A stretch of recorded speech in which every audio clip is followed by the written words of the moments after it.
오늘 우리에게 주신 하나님 말씀은 사도행전 9장 36절부터 42절까지 말씀입니다.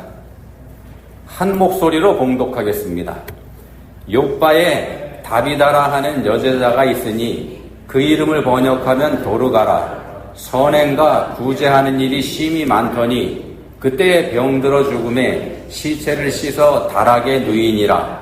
룻다가 욥바에서 가까운지라 제자들이 베드로가 거기 있음을 듣고 두 사람을 보내어 지체 말고 와달라고 간청하여 베드로가 일어나 그들과 함께 가서 이르매 그들이 데리고 다락방에 올라가니 모든 과부가 베드로 곁에 서서 울며 도르가가 그들과 함께 있을 때에 지은 속옷과 겉옷을 다 내보이거늘 베드로가 사람을 다 내보내고 무릎을 꿇고 기도하고 돌이켜 시체를 향하여 이르되 다비다야 일어나라 하니 그가 눈을 떠 베드로를 보고 일어나 앉는지라.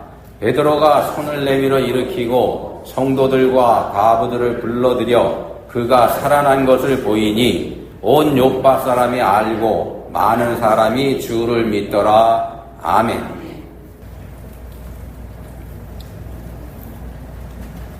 이제 누가복음 7장에 보시면 예수님께서 나인이라는 성으로 가시죠.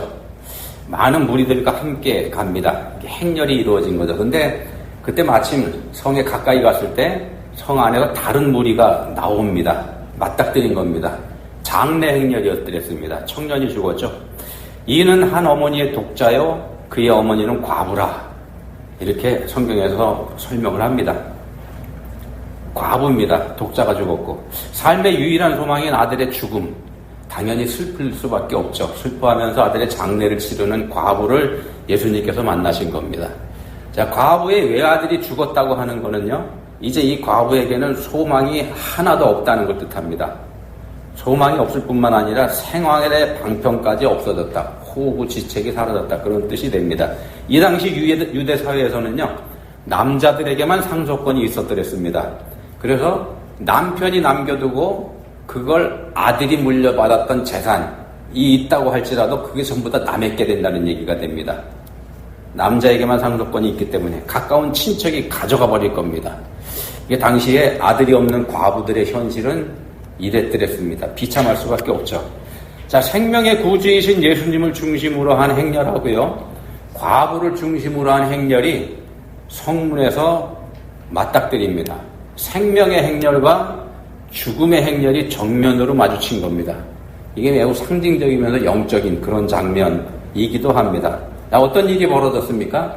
생명의 구주이신 예수님께서 죽음이 가져온 절망 앞에 있는 과부를 불쌍히 여기시죠. 그래서 그 과부를 보시고 이렇게 말씀하십니다. 울지 말라. 그리고 죽은 청년을 향해서는 이렇게 말씀하십니다. 청년아, 내가 네게 말하노니 일어나라. 누가복음 7장에 있는 말씀입니다. 마가복음 5장으로 넘어가면은요, 회당장 야이로의 어린 딸이 죽었습니다. 죽었을 때 예수님께서는 두려워하지 말고 믿기만 하라 이렇게 말씀합니다. 그리고 죽어있는 회당장 야이로의 딸아이의 손을 잡고서 이렇게 말씀하십니다. 달리라 꿈. 내가 네게 말하노니 소녀야 일어나라. 자, 나인성 과부의 아들 청년도 그렇고요. 그리고 회당장 야이로의 12살 먹은 딸아이도 모두 예수님의 이 일어나라는 말씀에 죽음에서 돌아왔습니다. 새 생명을 얻었죠. 살아났습니다. 생명의 주인이신 성자 예수님 앞에서 우리의 모든 걸 앗아가버리는 죽음이 전혀 맥을 추지 못한다는 걸 보여주는 장면들입니다. 그리고 오늘 본문으로 넘어오면은요, 닮은 장면이 여기 나오게 됩니다. 이번에는 예수님이 아니고 예수님의 수제자격인 베드로입니다. 베드로가 다비다라고 하는 여제자의 시체 곁에서 무릎을 꿇고 기도합니다. 그리고 기도를 마친 후에 죽어있는 다비다를 향해서, 시체를 향해서 말합니다. 다비다야 일어나라. 예수님이야 물론 성자 하나님이시니까 그럴 만한 능력을 스스로 가지셨습니다만 베드로는 우리하고 하나도 다를 게 없는 그런 일개 인간에 불과하지 않습니까? 일개 인간에 불과합니다. 죽음의 권세가 우리 인간을 지배하고 있죠. 우리 인간은 죽음 앞에 꼼짝도 못하는 그런 존재입니다. 근데 그런 인간 베드로가 감히 그 죽음의 권세를 거스리는 명령을 내렸고요. 그 명령에 놀랍게도 죽음이 굴복하는 모습을 본문에서 보게 됩니다. 예수님께서 하셨던 일이 그대로 제자 베드로에게 다시 나타나는 장면입니다. 죽음의 권세를 깨뜨리고 부활하신 성자 예수님의 권세와 권위, 생명의 구주이신 예수님의 권세와 권위, 이게 제자 베드로에게로 그대로 연결된 걸 본문에서 보여줍니다. 이 베드로가 곧 교회를 상징합니다. 베드로가 무슨 배짱을 가지고 시체에게 일어나라 이렇게 얘기를 했을까요? 무슨 배짱이었을까요? 본문에 보시면은 베드로가 사람을 다 내보냈다 이렇게 돼 있죠. 그러니까 보는 사람 없으니까 그냥 한번 해본 거였을까? 당연히 그랬을 건 아닐 겁니다. 어떤 학자는 이런 말을 합니다. 어떤 학자가 한 말입니다. 우리는 내가 무엇을 할 수 있는지 너무 많이 생각하고 내가 뭘 할 수 있는지는 너무 많이 생각을 하고 그리스도께서 나를 통하여 무엇을 하실 수 있는지는 너무 적게 생각한다. 내가 뭘 할 수 있는지는 너무 많이 생각을 하고 예수님이 날 통해서 뭘 할 수 있는지는 너무 적게 생각한다. 어떤 학자가 한 말입니다. 우리는요, 하나님께서 나를 통해서 일할 것이라고는 아예 생각하지도 않는 경향이 있습니다. 그러지 않습니까? 여러분은 하나님께서 여러분을 통해서 일을 하실 거다. 이런 생각 해보신 적 있으신지요? 하나님께서 나를 통해서 일하실 거다. 이런 기대를 가지고 계시는지. 기대는커녕 생각조차 하지도 않고 사시는 건 아닌지. 꿈에도 그런 생각 안 해보셨는지. 그렇다면요, 생각도 믿음도 모두 죽어있는 상태는 아닐까. 우리 주님께서 그런 우리한테 이렇게 말씀하십니다. 일어나라. 달리다 꿈. 다비다야 일어나라. 우리의 삶에서 이 말씀에 대한 반응이, 일어나라고 하는 이 말씀에 대한 반응이 어떻게 나올 수 있을까? 교회는 생명입니다. 생명은 살아있는 거죠. 살아있는 생명은 일어나서 움직이는 겁니다. 자, 본문을 한번 좀 더 들여다보겠습니다. 다비다라고 하는 여자가 있습니다. 다비다, 도르가라고도 되어 있던 다비다는 히브리식 이름이고 도르가는 헬라식 이름입니다. 똑같은 말인데 뜻이 뭐냐면은 꽃사슴 그런 뜻입니다. 여기에는 이제 아름답다, 사랑스럽다 그런 뜻이 들어가 있는 이름입니다. 선행과 구제하는 일이 심히 많았던 사람, 그러니까 기댈 것 없는 과부들을 돌본 사람, 이렇게 소개가 됩니다. 과부들한테 옷을 만들어줬습니다. 당시에 옷이라고 하는 거는 재산 가치가 있는 물건이었더랬습니다. 십자가 달리신 예수님이 십자가 달려 고통을 당하고 있는데 그 예수님이 입었던 속옷과 겉옷 전부 다 벗겨가지고 사형을 집행하는 군인들이 밑에서 나눠갔지 않습니까? 그런 정도로 귀한 게 당시에 옷이었더랬습니다. 구약성경 여러분 유심히 읽어보시면은요, 심지어 전쟁터에서 싸우다 죽은 사람, 전사한 시체에서도 옷을 벗겨가는 걸 보게 됩니다. 가지고 뭐 하겠습니까? 재산 가치가 그만큼 있었다는 겁니다. 요즘 같으면은 거저 줘도 입지도 않고 가져가지도 않죠. 근데 옛날엔 그러지 않았다는 겁니다. 그만큼 다비다의 선행이 기댈 것 없는 과부들한테는 실질적인 도움이 된 거고, 또한 절실한 도움이었던 거고, 정말로 과부들이 고마워할 수밖에 없는 그런 선행이었다는 걸 우리가 알 수 있기 때문에 이 말씀들이 드는 겁니다. 이름 그대로, 다비다라고 하는 이름 그대로 아름다운 삶을 산 사람, 그런 사람이 본문에 등장하는 다비다입니다. 자, 그렇다면 이 다비다라는 여인은 부자였을까? 옷이 재산이라고 말씀드렸잖아요. 부자였을까요? 딱히 그렇다고 할 만한 증거는 본문에 보이지 않습니다. 자, 근데 다비다하고 함께 있는 사람들이 과부들입니다. 과부들입니다. 그리고 분명하진 않습니다만 본문을 유심히 읽어보면은 다비다 또한 과부이었을 것 같습니다. 과부들하고 같이 모여 사는 사람이니까 그랬을 가능성이 많습니다. 또 그녀의 죽음이 과부들에게 큰 절망을 주었다는 점에서 과부들이 이 다비다를 얼마나 의지하고 있었는지 그것도 우리가 알 수 있습니다. 죽은 다비다의 시체를 씻어서 다락에 두었다 이렇게 표현이 되어 있습니다. 다락. 요즘으로 치면 2층입니다. 2층에 둔 겁니다. 이게 유대인들의 장례 풍습에서 보면은 좀 이상한 장면입니다. 왜 그러냐면은요. 유대인들은 사람이 죽으면은 그날로 장사를 치러버립니다. 이게 유대인들의 풍습입니다. 아나니아 삽비라 장면에도 나오죠. 죽으면 그냥 가서 데리고 나가서 장사해버리는 게 유대인들의 풍습입니다. 근데 다락에다가, 그러니까 2층에다가 죽은 시신을 올려두었다고 하는 거는요, 이거는 뭔가 보관하려는 의도가 있었다. 이렇게 우리가 읽어볼 수 있습니다. 그리고 사람이 죽으면 시신에다가 향재를 넣는 게 이 사람들의 장례 습관이었더랬습니다. 근데 다비드의 시신에는 그렇게 하지 않고 그냥 깨끗하게 씻어두었다. 이렇게 본문에 그렇게 나오죠. 이상한 장면들입니다, 이게. 그리고 베드로에게 사람을 보내서 지체 말고 와달라. 이렇게 간청을 했다 되어 있습니다. 뭘 기대하고서 이 사람들이 이렇게 한 걸까요? 다비드가 죽었는데 왜 이렇게 한 걸까요? 여기서 간청이라고 번역된 단어는요, 원어로 보면 파라칼레오라고 하는 단어인데 뜻이 뭐냐면 부르다, 초청하다 그런 뜻인데요. 여기에는 이 애원하다, 간구하다, 설득하다 이런 뜻이 함께 있는 단어입니다. 그래서 베드로를 불러서 초청을 하긴 하는데 이게 꼭 와야 된다고 거의 애원하다시피 매달려서 통사정해서 불러왔다. 이런 의미가 여기에 들어가 있습니다. 반드시 와야 된다는 그런 의사표시를 했다는 겁니다. 과부의 이 다비다의 죽음을 아직 받아들이지 않았다. 이렇게 우리가 해석해 볼 수 있습니다. 그만큼 그녀의 죽음이 과부들한테는 큰 충격이었다는 뜻도 되고요. 어떤 면에서 과부들에게는 어떤 믿음 같은 게 있었던 것 같기도 합니다. 이미 죽었는데 말입니다. 죽었는데 장사할 생각은 안 하고 깨끗하게 씻어서 모셔두고 베드로를 부르니까요. 뭔가 있었던 것 같은데 그게 뭘까요?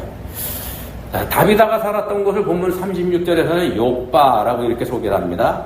도시 이름이죠. 요빠 뜻이 뭐냐면 아름다움이라는 뜻입니다. 아름다움. 지중해 연안에 있는 항구 도시고요. 지중해 쪽에서 예루살렘으로 들어갈 때 가장 가까운 항구 도시이기도 합니다. 요빠라는 이름이 우리한테 굉장히 익숙한데 사실은 성경에 몇 번 안 나옵니다. 구약 성경에는 3군데서만 나오는데요. 어디서 나오냐면은 요나 선지자에게 하나님께서 명령하시죠. 니느웨에 가서 하나님 말씀을 전해라 그랬더니 요나가 가기 싫어하잖아요. 니네 회개하라 그랬는데 그냥 내버려두면 망할 거니까 너네 망해라. 그러고서 니느웨하고 반대쪽으로 도망가죠. 배 타고 도망가는데 배를 탔던 데가 바로 이 요빠 항구입니다. 거기서 한번 나오고요. 또 어디서 나오는가 하면은 솔로몬이 예루살렘 성전을 건축할 때 목재가 필요하죠. 그 지역에서 제일 좋은 나무가 레바논 백향목이지 않습니까? 레바논 백향목을 두로에서 수입을 해올 때 바로 이 두로 항구를 통해서 예루살렘으로 실어 올립니다. 그때 등장하는 게 요빠고, 그 다음에 또 이제 구약 성경에서 또 한 번 등장하게 되는데 그게 어디냐면은 바벨론 포로에서 돌아온 유대 사람들이 파괴된 성전, 솔로몬이 지은 성전이 파괴되지 않습니까? 그 성전을 다시 세울 때 그때도 레바논 백향목으로 짓게 되는데 그때도 역시 요빠를 통해서 레바논 백향목을 수입해서 오게 됩니다. 구약 성경에서 요빠는 이런 장면들에서만 등장을 합니다. 그러니까 그 뭐냐 하면은 하나님의 말씀과 관련되어 있는 장면, 말씀 안 듣고 도망가잖아요, 요나가. 그리고 나머지 2번은 성전을 건축할 때 하나님의 말씀과 교회와 직접 관련되어 있는 그런 장면에서만 딱 3번 구약 성경에 등장하는 도시가 요빠입니다. 그리고 신약 성경으로 넘어와서는 요빠라는 이름이 10번만 나옵니다. 이름이 10번만 나오는데 그게 어디 나오는가 하면은 전부 다 사도행전에만 등장을 합니다. 사도행전에만 등장을 하는데 본문을 중심으로 해서 등장을 하게 됩니다. 본문 다비다 이야기, 그 다음에 무슨 이야기가 이어지는지 혹시 아시나요? 백부장 고넬료 이야기가 나오죠. 거기에서 이 요빠라는 이름이 등장을 합니다. 거기에서만 등장을 합니다. 그래서 요빠는 교회하고 직접 관련된 장면에서만 등장합니다. 왜냐하면 신약 성경의 사도행전이라고 하는 거는 교회 이야기입니다. 교회가 어떻게 생겨났고 교회가 어떻게 성장해 갔는지 그걸 보여주는 게 사도행전이죠. 교회하고 관련된 이야기에서만 등장하는 도시가 바로 욥바입니다. 욥바에서 죽은 다비다를 살린 베드로가 욥바에 여러 날 더 머물게 됩니다. 오늘 우리가 읽은 바로 다음 구절에 욥바의 무두장이 시몬의 집에서 베드로가 머물렀다, 이런 구절이 나오면서 본문이 속해 있는 9장이 끝나고 10장으로 넘어가면은 고넬료 이야기가 등장을 하면서 고넬료가 욥바의 무두장의 집에 머물고 있는 시몬 베드로에게 사람을 보내서 와주십시오, 이렇게 하는 장면이 나오게 됩니다. 이게 초청하는 장면이죠. 베드로를 자기 집으로. 고넬료하고 가족, 또 그의 친구들, 이 사람들이 이 장면에서 구원을 받게 되는데, 이게 기독교 역사에서는 획기적인 사건입니다. 그리고 굉장히 중요한 사건입니다. 고넬료가 구원받는 사건, 사도행전에 기록되어 있느니요. 그 사건이 바로 본문의 욥바에서부터 연결되는 사건입니다. 성령께서 베드로를 이방인인 고넬료하고 그 가족들에게 가라, 이렇게 명령을 하십니다. 명령을 하신 곳이 바로 욥바입니다. 왜 보내셨나? 그들을 구원하시기 위해서. 혈통적 아브라함의 후손인 자기들만 구원받는다고 믿었던 유대인들이 상상도 하지 못했던 일이 벌어지는 겁니다. 이 사람들은, 이방인들은 절대로 구원받지 못한다는 신념을 가지고 있었습니다. 이방인들은 구원의 대상이 아니다. 아브라함의 혈통으로 태어난 이스라엘 사람들만 구원의 대상이다, 이렇게 믿고 있던 사람들한테 베드로도 마찬가지입니다. 성령께서 명령하십니다. 고넬료에게 가라. 그리고 고넬료 집안 식구들을 구원하죠. 일대 사건입니다. 여기서부터 혈통적인 이방인들, 아브라함의 혈통을 타고나지 않은 이방인들의 구원이 시작이 됩니다. 이 사건이 욥바를 중심으로부터 일어난다는 겁니다. 그리고 이 다비다 이야기 바로 앞에는 어떤 게 나오냐 하면은요, 바로 앞에는 루따에서 일어난 일이 벌어집니다. 본문 38절에 보시면 루따라는 말씀이 나오는데, 루따에서 어떤 일이 있었는가 하면은 애니야라고 하는 사람이 중풍병으로 8년을 앓고 있었습니다. 8년 동안 병상에 누워있는 애니야에게 베드로가 이렇게 말을 합니다. 애니야야, 예수 그리스도께서 너를 낫게 하시니 일어나 내 자리를 정돈하라. 예수 그리스도께서, 예수님이 애니야를 낫게 하신다, 이렇게 말씀을 하죠. 베드로가 자기 자신의 느낌이나 자기 자신의 믿음을 가지고 애니야를 고친 게 아니라는 겁니다. 전적으로 성령의 인도로, 성령의 역사로 애니야에게 명령을 했고, 애니야가 고침을 받습니다. 거기가 어디냐면 루따입니다. 본문 38절에 나오는 루따. 이 애니야 이야기도 성령의 역사이고, 앞에서 말씀드렸던 뒤에 등장하는 가이사랴의 고넬료 이야기 역시 성령께서 직접 주도하신, 직접 역사하신 그런 이야기입니다. 그 중간에 오늘 본문이 들어가 있다는 말씀입니다. 루따에서 욥바로, 그리고 욥바에서 가이사랴로, 이렇게 이야기가 이어집니다. 자, 그렇다면은 본문 역시 앞뒤에 있는 이런 이야기가 성령의 역사라 그러면은 이 본문 역시 성령의 인도와 역사로 된 사건이라는 건 우리가 쉽게 짐작해 볼 수 있습니다. 쭉 연결되는 이야기고 하나의 맥을 가지고 있으니까. 죽은 다비다의 시신을 장례 치르지 않고 그냥 씻어서 위층에 모셔둔 것도 그렇고요. 그리고 베드로에게 사람을 보내서 지체 말고 빨리 오라, 이렇게 한 것도 그렇고, 이게 전부 다. 그리고 이제 베드로가 죽어있는 시체에게 다비다야 일어나라, 이렇게 말할 수 있었던 것 역시 성령의 역사와 성령의 인도로 될 수 있었다는 일이라는 겁니다. 앞에서 잠깐 말씀드렸습니다만, 다비다는 과부들과 함께 생활했죠. 과부들과 함께 생활한 사람입니다. 다비다에게 가족이 없었던 거거나, 아니면은 다비다의 삶에서 이 과부들이 거의 전부라고 할 만큼 중요한 위치를 비중을 차지하고 있었다, 우리가 이렇게 생각해 볼 수 있습니다. 그 다비다를 가리켜서 본문에서는 여제자, 이렇게 부릅니다. 36절에서요, 여제자, 이렇게 부릅니다. 여제자라고 하는 표현은 성경에서 여기에 딱 한 번만 등장하는 표현입니다. 다른 데서 안 나옵니다. 여기서 딱 한 번만 나옵니다. 제자라는 표현은 많이 나오는데 여제자는 여기서 딱 한 번 나옵니다. 다비다는 과부들과 더불어서 교회 공동체를 이루고 생활한 사람이었다는 뜻이 됩니다. 제자라는 말이 교회에 소속되어 있는 일꾼이니까 말입니다. 여기가 바로 교회입니다. 자, 교회 공동체는 생명의 주인이신 그리스도의 사랑으로 세워진 공동체죠.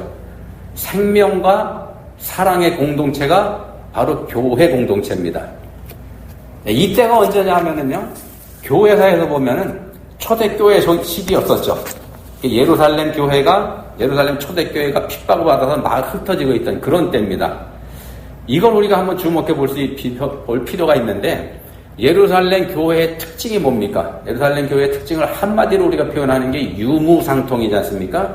유무상통. 이게 뭐냐 하면은 서로에게 있는 거를 나누어 쓰는 거.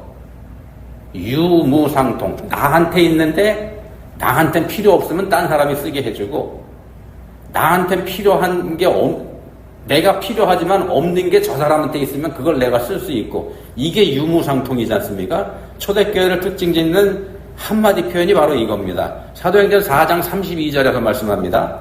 믿는 무리가 한 마음과 한 뜻이 되어 모든 물건을 서로 통용하고 자기 재물을 조금이라도 자기 것이다 하는 이가 하나도 없더라. 이 말씀을 줄인 게 유무상통입니다. 기독교 역사상 가장 아름다운 교회의 모습이 바로 이거지 않습니까? 후대의 교회들이 본받고 싶었고 또 다시 재현하고 싶었던 모습, 이게 바로 사도행전 4장에서 보여주는 유무상통 초대교회 모습입니다. 자, 어떻게 이런 유무상통이 가능했을까? 어떻게 이런 게 가능했을까요? 한 마음과 한 뜻이 되었기 때문이다, 이렇게 사도행전 4장에서 말씀하는데, 이게 바로 성령이지 않습니까? 성령의 역사가 아니고서는 탐욕의 노예가 되어버린 우리들에게서 이런 모습이 나올 수가 없다는 겁니다. 죄를 짓고 죄가 된 우리들한테 나오는 건 탐욕밖에 없습니다. 이런 유무상통이 나올 수가 없습니다. 보면 바로 앞에 있는 애니야가 고침받는 이야기도 그렇고요. 그리고 뒤에 이어지는 고넬료 이야기도 성령께서 먼저 일하셨다고 앞에서 말씀드렸습니다. 베드로하고 사람들은, 여기에 관련되어 있는 모든 사람들은 다 그 성령의 역사에 순종을 했습니다. 그게 기적이 일어나는 방식이었더랬습니다. 기적이 일어나는 방식입니다. 성령께서 역사하시고 사람들은 그 성령께 순종할 때, 그리고 그 가운데 두 가지 이야기 가운데에 끼어있는 죽은 자가 살아나는 본문의 다비다 이야기 역시 성령의 역사였던 것은 당연합니다. 그러니까 교회는 이렇게 성령의 역사가 있는 곳입니다. 교회는 성령께서 역사하시는 곳입니다. 다비다의 공동체, 그러니까 과부들과 함께 생활한 공동체가 바로 교회였다, 앞에서 말씀드렸습니다. 성경에서 여제자라는 표현이 여기만 등장한다고 말씀드렸죠. 여제자라는 표현이 여기만 등장하는 이유가 바로 거기에 있습니다. 다비다가 중심이 돼서 예수님을 구주로 영접한 과부 공동체, 이 공동체가 곧 교회였고, 초대교회의 유무상통의 정신이 그대로 살아있는 공동체였던 겁니다. 예루살렘 공동체 못지않게 이 공동체는 성령의 역사에 민감했고, 구성원들은 하나가 돼 있었었고, 당연한 겁니다. 성령께다 붙잡혀 있는 사람들이니까. 자, 그렇게 성령 안에서 하나가 된 믿음의 공동체에 속한 구성원들의 마음이 하나가 되었습니다. 마음이 하나가 됐습니다. 마음이 하나가 된 과부들은 다비다의 장사를 준비하기보다는 멀지 않은 곳에 있는 루따라고 하는 곳에, 거기서 8년 동안이나 누워있던 병자를 일으킨 베드로를 부르러 사람을 보냅니다. 한 마음이 돼서. 부활의 주님을 믿는 공동체가 비록 다비다가 죽은 것을 슬퍼하기는 할지언정 좌절하진 않았다는 얘기가 됩니다. 죽음 앞에서 절망뿐인 게 세상의 모습입니다. 죽음 앞에서 절망뿐인 세상 사람들하고는 다른 자세를 다른 모습을 보여주는 게 바로 본문에 등장하는 과부들 공동체가 베드로를 부르러 보내는 장면입니다. 사람이 죽었는데 베드로 불러서 뭐 할 겁니까? 근데 과부들은 부르러 보냅니다. 교회는 하나님의 집입니다. 교회가 왜 하나님의 집입니까? 하나님께서 계시기 때문에 하나님 집이죠. 성령께서 함께 하시는 공동체가 교회 공동체고, 성령께서 내주하여 계시는 그리스도인이 곧 교회입니다. 여러분 자신이, 여러분 한 분 한 분이 바로 교회입니다. 왜냐하면 예수 그리스도를 구주로 믿는 여러분 안에는 성령께서 내주하여 계시기 때문에 여러분 한 사람들이 바로 교회고, 그런 교회가 모여있는 이 공동체가 또한 교회입니다. 교회된 그리스도인들이 공동체를 이루는 교회. 이 땅의 지상교회는 성령의 인도를 받는 곳입니다. 이건 당연한 겁니다. 성령의 인도를 구하는 곳이고요. 성령의 인도로 함께 생활하는 곳. 그게 교회입니다. 성령께서 역사하시는 공간이고 성령께서 보호하시는 대상이고 그게 교회입니다. 우리 한 사람 한 사람이 바로 그렇다는 말씀입니다. 여러분 한 사람들이 그렇게 성령께서 보호하시고 성령께서 역사하시는 그 안에 있습니다. 본문의 과부들은 마음이 하나가 됐다고 말씀드렸습니다. 마음이 일치했습니다. 하나가 됐습니다. 다비다가 죽었지만 이 사람들의 마음에 다비다는 아직 죽지 않았습니다. 성령께 의지하면서 하나된 공동체의 특징이 바로 이런 거이기도 합니다. 죽었지만 안 죽었습니다. 생명의 주인이신 예수님 믿는 공동체가 보여주는 모습이 바로 이런 거이기도 합니다. 각자의 주장이 있는 공동체에서는 볼 수 없는 장면입니다. 그런 데서는 어떤 얘기가 있는가 하면은 다비다 이미 죽었어. 뭘 어떻게 하려고 쓸데없는 짓 하지 마. 이게 각자의 주장이 있는 데고 세상 논리가 통하는 공동체에서 나오는 겁니다. 그런 곳에서는 죽은 자가 살아나는 기적 이런 거 일어날 수가 없습니다. 요즘 우리 시대의 교회는요. 교회 단위의 기적을 보기가 매우 어렵습니다. 어떤 교회에서 기적이 있었다 이런 말씀 못 들어보셨을 겁니다. 가끔 개인적인 기적을 체험했다는 분들은 있습니다. 간증을 통해서 내가 이런 기적을 체험했노라 이렇게 얘기하죠. 그렇지만 교회 단위의 기적은 찾아보기 어려운 게 지금의 실태입니다. 왜 그럴까요? 답은 간단한 겁니다. 본문에 비춰보면 성령께 의지하지 않기 때문에. 바꿔 말씀드리면은요, 하나 되지 못했기 때문에. 현대 신앙인들의 약점이 바로 이겁니다. 나 위주의 삶, 나 중심의 신앙생활을 하기 때문에 그런 공동체가 힘이 있을 수가 없습니다. 하나님께서 우리에게서 보기 원하시는 모습, 그래서 우리에게 명령하시는 모습은 하나입니다. 사랑. 갈라디아 5장 5절 6절에서 말씀합니다. 우리가 성령으로 믿음을 따라 의의 소망을 기다리노니 사랑으로서 역사하는 믿음뿐이라. 이 말씀 한번 잘 보시기 바랍니다. 하나님께서 우리한테 구원의 조건으로 요구하시는 거 오직 하나죠. 믿음입니다. 믿음만 우리한테 요구하십니다. 이렇게 믿음으로 구원받은 우리 그리스도인들이 가져야 될 소망이 뭐냐 하면 그것 또한 믿음이라는 겁니다. 믿음으로 구원받은 우리들이 가져야 될 소망 역시 믿음뿐입니다. 우리가 성령으로 믿음을 따라 소망을 갖습니다. 근데 그 믿음은 사랑으로서 역사하는 믿음뿐이다 이렇게 말씀합니다. 사랑으로서 역사하는 그리스도인들의 능력은 사랑에 있다는 말씀을 하고 있는 겁니다. 다비다가 보여준 게 바로 이 사랑입니다. 사랑이 풍성한 다비다 한 사람으로 인해서 요바에 있는 과부 공동체는 하나가 됐고요. 성령의 인도에 순응하는 아름다운 교회를 이루었던 겁니다. 아름다운 도시라는 뜻의 요바에서 아름다운 사랑스러운 이라는 뜻의 이름을 가진 다비다 한 사람의 역할이 이렇게 컸습니다. 한 사람이면 충분합니다. 여러분 한 사람이면 충분합니다. 딴 사람한테 너도 해 그럴 필요 없다는 겁니다. 바로 여러분 한 사람이면 충분하다는 겁니다. 교회를 바꾸고 세상을 바꿀 수 있는 것. 여러분 삶에 혹시 문제가 있으십니까? 여러분 삶에 기적이 혹시 필요하신지요? 그렇다면 성령의 인도를 따라서 사랑해 보시기 바랍니다. 사랑해 보시되 따지지 말고 해보시기 바랍니다. 다비다의 사랑이 과부들에게 소망을 줬습니다.